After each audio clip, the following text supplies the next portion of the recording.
Taoiseach, we're a long way from where we need to be when it comes to supporting children with special needs and disability, to put it very, very mildly. And let me just, as we are in the last week of it all, just give you an instance on that. In April, Greg and his wife Celine, Greg is an SNA by the way, were in the gallery here when we debated the issue of special needs. His son, Lewis, who's 13, who's autism and an intellectual disability, we raised his case, among others, because he has no school place. Subsequent to that debate, he met with the Department of Education, the NCSE, so did Nicola, who was with them, who's also an SNA. Greg is an SNA, as well as having children with special places, still no places. Still no school places.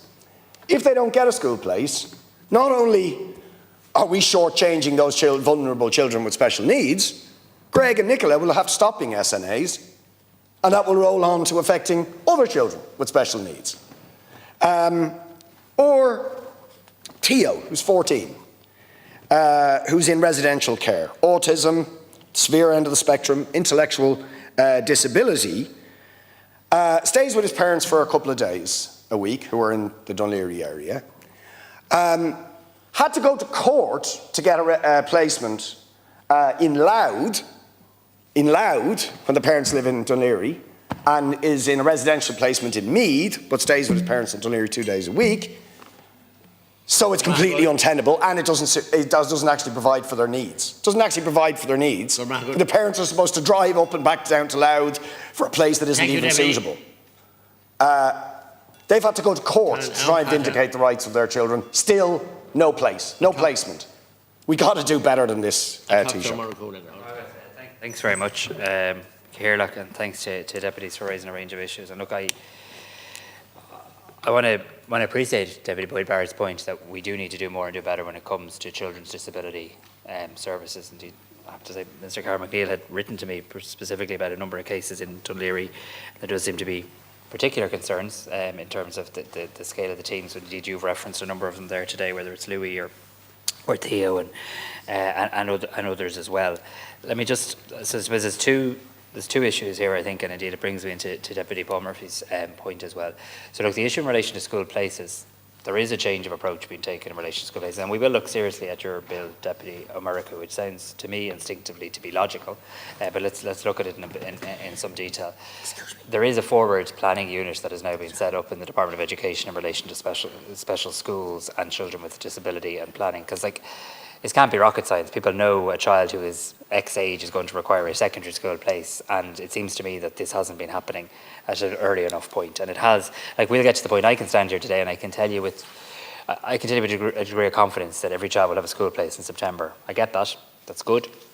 I can sometimes miss the point, though, that the level of stress and anxiety and worry that child and their family goes through. So, point taken, and I'm happy to follow up the specific cases, if you wish, in relation to that too. On the therapy places, I can assure you this, because I have looked into this, Deputy Murphy, this is not an issue of embargo. I accept the HSE has to live within its budget, and we can debate what's an appropriate level of workforce, etc. We have, and I can probably send you the figures, I don't have them to hand, but the amount of fully funded vacant posts we have in children's disability network teams is a significant cause of concern.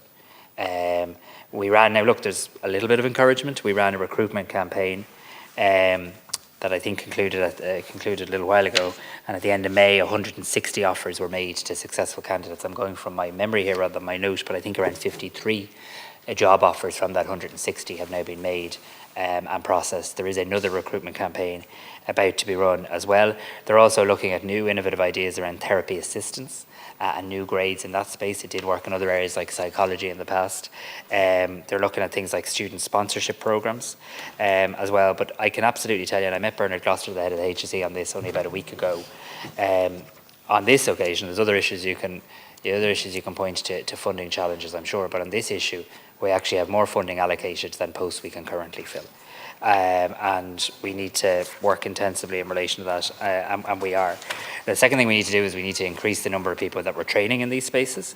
And I want to thank my colleague, Minister O'Donovan, and the Minister for Health and the Minister for Education for some work that's been done in relation to very significantly increasing the number of training places in Irish universities from September. It doesn't fix every issue, but it should provide us with a pipeline of graduates coming out of Irish universities in key therapies like speech and language, occupational therapy, physiotherapy and others.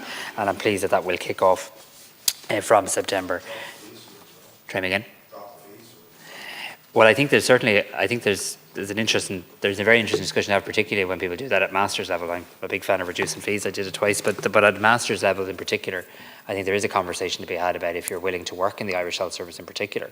Is that an intervention that could be made? And that is under active consideration, Deputy as well. Deputy Americo, I take very seriously the point about the concern of the people who have been talking in relation to Dave, who's due to retire on Monday, but has no wish to retire on Monday, nor do the people of Dundalk wish to see him retire.